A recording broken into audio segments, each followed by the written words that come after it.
how can we automate data analytics, and how can we use AI, something like ChatGPT, to make it much more intelligent? This is this video's challenge. And remember, no advanced tech skills are required, just your curiosity and willingness to learn something new. So give me the mic and let's get started. So I want to start by showing you the end result. So what we're trying to achieve here is getting a weekly report with data analytics of whatever data set we want to analyze. It could be weekly, it could be monthly, whatever periodic frequency you are looking for. And for today's case, I will be using my own YouTube data as my data source to be analyzed on a weekly basis. This can be applied to any other data source. Today, I will show you how I review my YouTube analytics performance to have all that intelligence come to me on a weekly basis on my mobile that I can read through an email without even logging into YouTube Studio. Today, with our automation, with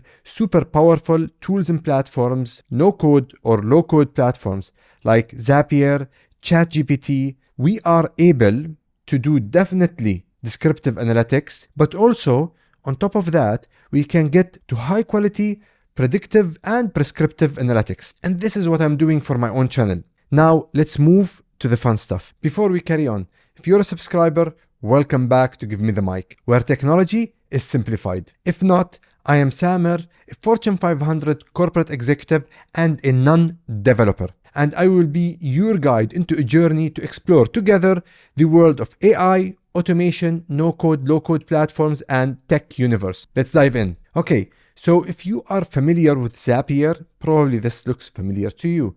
If not, Zapier is an automation platform, a no-code automation platform. Actually, I might call it low-code, very low-code automation platform that you can use to automate lots of your processes. It basically integrates with 6,000 plus tools that will enable you to pretty much, from my experience, automate nearly everything. It is a really user-friendly and intuitive, smart tool. If you get on the platform, there's a free tier for subscription. You can get started and find yourself building automations pretty much fast. I talk a lot about Zapier on this channel because I automate a lot using this tool. Anyways, if you want me to create a whole video around Zapier and how to use it and how to build different type of automations and use native and third-party automations within Zapier, please leave a comment in the comment section. So let's go to the Zap. So the first thing, I want the report to come for me weekly. So the most obvious trigger that I will use, and each Zap basically requires a trigger and then sequence of actions. The first trigger is basically a schedule trigger that triggers on a specific day and time of the week. So if I click on the trigger, you can see it's a weekly trigger. It triggers every Wednesday at 11 a.m. Obviously, for each step in Zapier, you can test and you can get the results. So good. Now we have the trigger. The next step I had is Formatter by Zapier. And basically, this is a very strong tool that you have natively from Zapier, which can format text, time, so many things. And it will be, if you use Zapier, one of the strongest tools into your arsenal. For me, I know, and when you build Zaps, you find yourself putting in steps and then adding steps. And this is very easy to do here. You'll be adding steps between other two steps because you realize you need something else to actually execute an action later on. I got to create this actually after trying to go into the step of YouTube and getting analytics from YouTube. And basically I found out if I want to specify dates for my reports from YouTube, I need the date to happen in a certain format. And this is what I'm doing here. I'm taking the trigger date basically, which is as an output from the trigger. It is called pretty date, which is mentioned as January 3rd, 2024.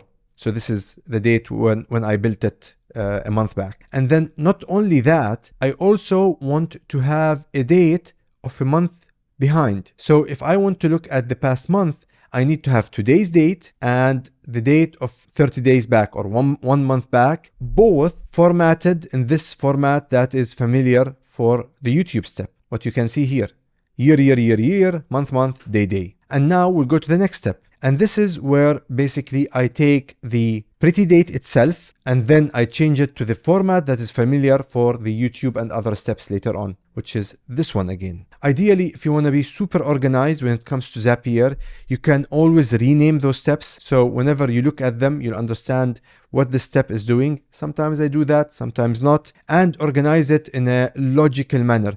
So logically, I should have had this step ahead of this. It doesn't affect it, but if you want to be super clean in how you build your automations, that's something recommended. So we have now the date formatted for the trigger and a month back, but we still need the 6 months back because we mentioned we're gonna look at the data of the past months, compare it to the data of the past 6 months as well. So here, if you look again, the action, simply taking the output of 3, which is this one. So we are taking the already formatted trigger date and then taking it back 6 months. And again, the formatting is here. So even if we used the pretty date of the trigger date in the beginning, still we're going to get the outcome that we need. Now let's move to the first step in YouTube.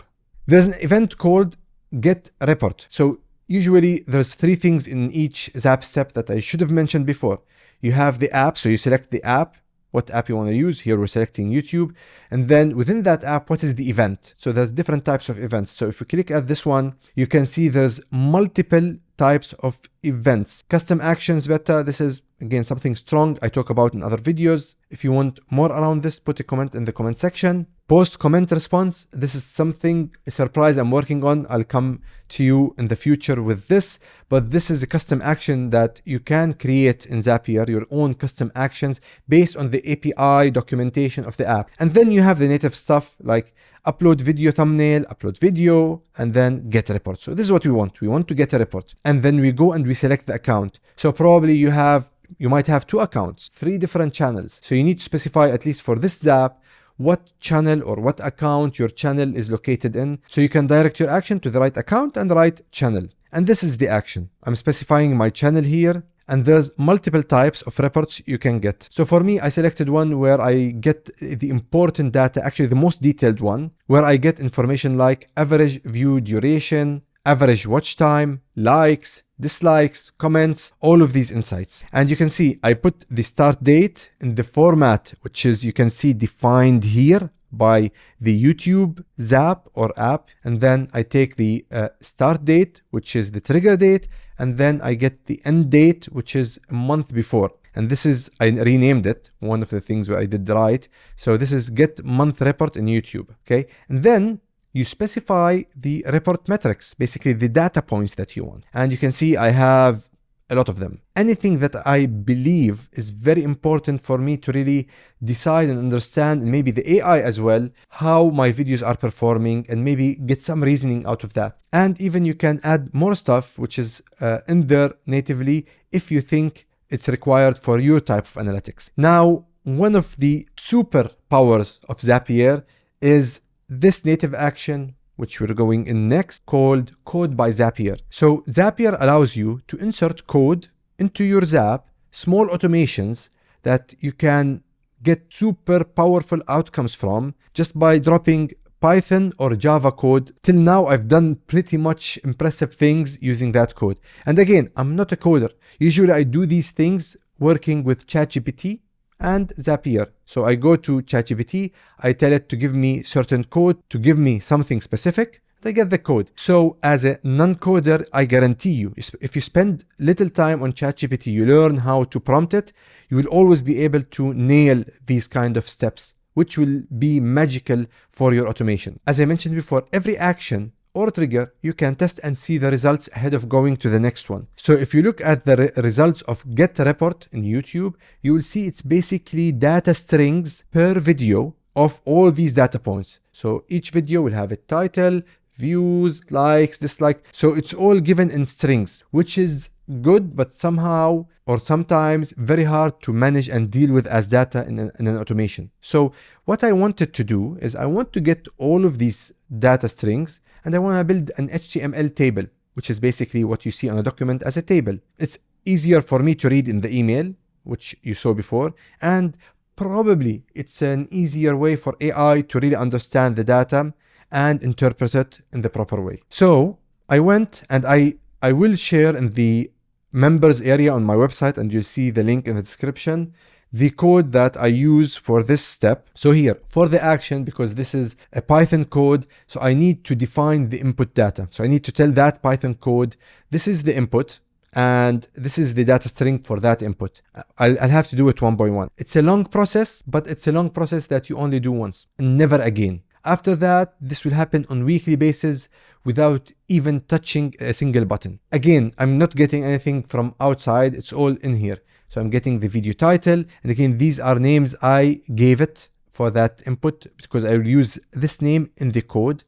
Video ID, all of these things we're getting from YouTube. And then this is the code I got from ChatGPT, and I simply copy and paste here. And by the way, I prompted ChatGPT that I have these data strings coming from this step from YouTube in Zapier, and I already defined the input data as 1, 2, 3, 4, 5, 6. So I gave it in a prompt. So give me the actual code that I can use to take all of these strings and build an HTML table as an output. Took me a couple of runs, did it eventually. And you can see it's basically going string by string, taking all these items separated by comma, so it's all comma separated, and then planning all of this through a loop and creating a table. And again, when you test this, when you know your run was successful, you will see an HTML code, which could look, something that doesn't make sense, but there are HTML viewers online where you can basically copy this, paste it, and you'll see a table created in front of you, and it works. And then we'll do the same thing to get reports from YouTube for 6 months, and then go to Code by Zapier again and run the same code in Python to get a table for the 6 months. And I will not go through the steps because we already covered them. So now, by this point, I have already 2 data sets into 2 tables that are ready to take forward. So for me,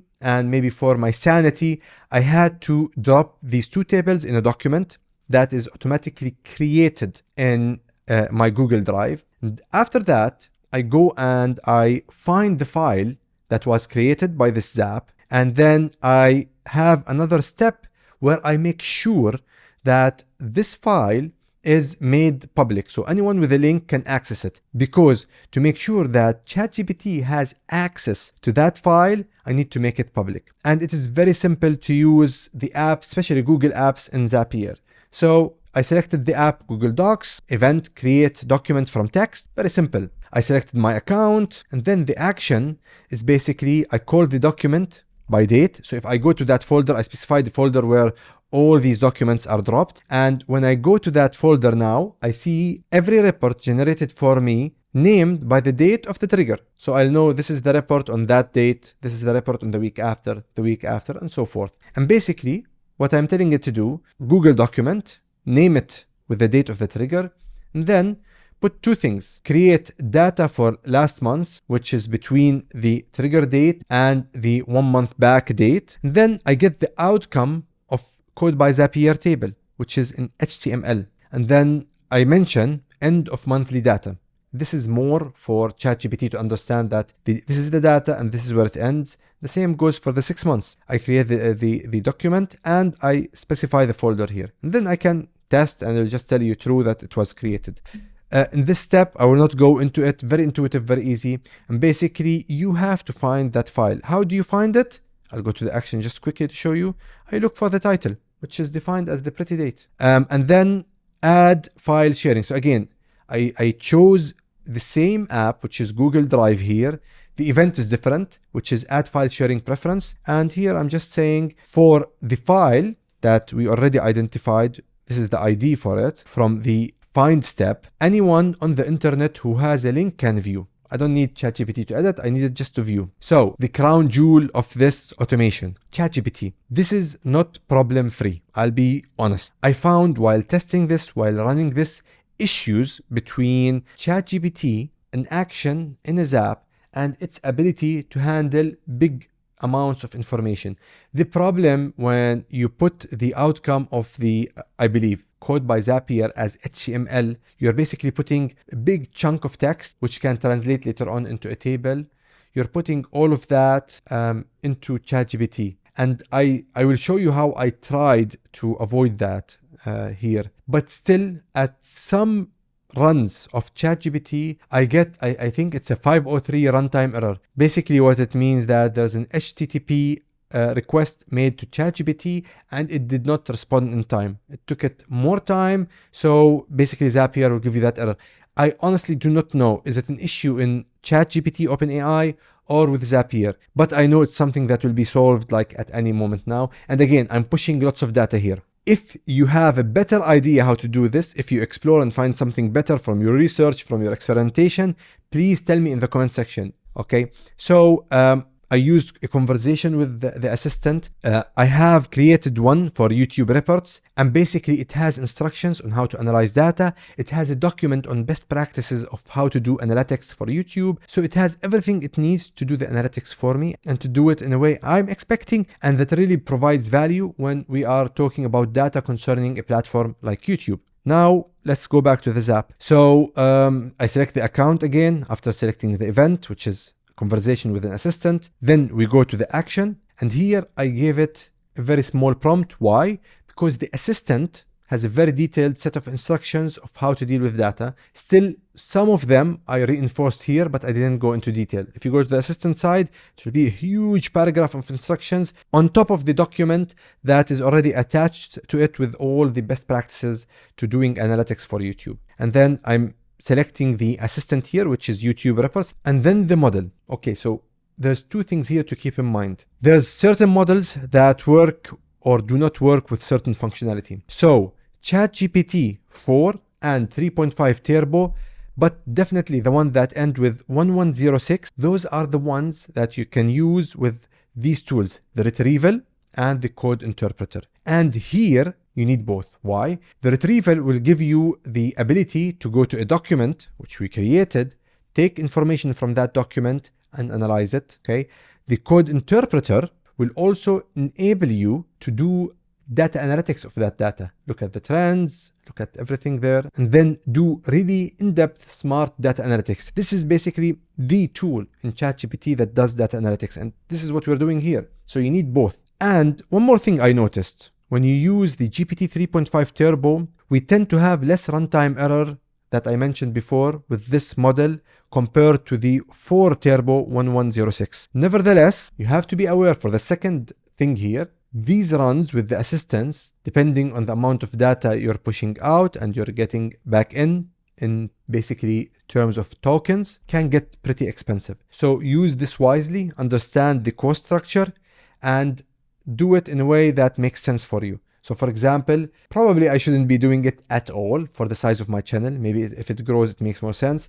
But you have to tailor your expenses or your costs that come here. And this is beyond the membership of Zapier. So just be careful, be aware of this when you use it. And then I gave it a conversation ID, which is again the pretty date, which is the trigger date. And then here I select the file from the step 10, where basically I find the file. This is the same document. Now, the good thing of adding a file in Google, find the file in Google step and event, is that one of its outcomes is you can get your file format as PDF. And again, this drives to less errors, because what I find is that ChatGPT works better with PDF. And then just continue and test. And the last step is simply preparing that email that you will send to yourself. You can send it to others as well, where you get all of that digested in one nice email with the AI insight and analytics and the tables that you already created across this automation. And let me show you the action quickly for the email. So this is the action.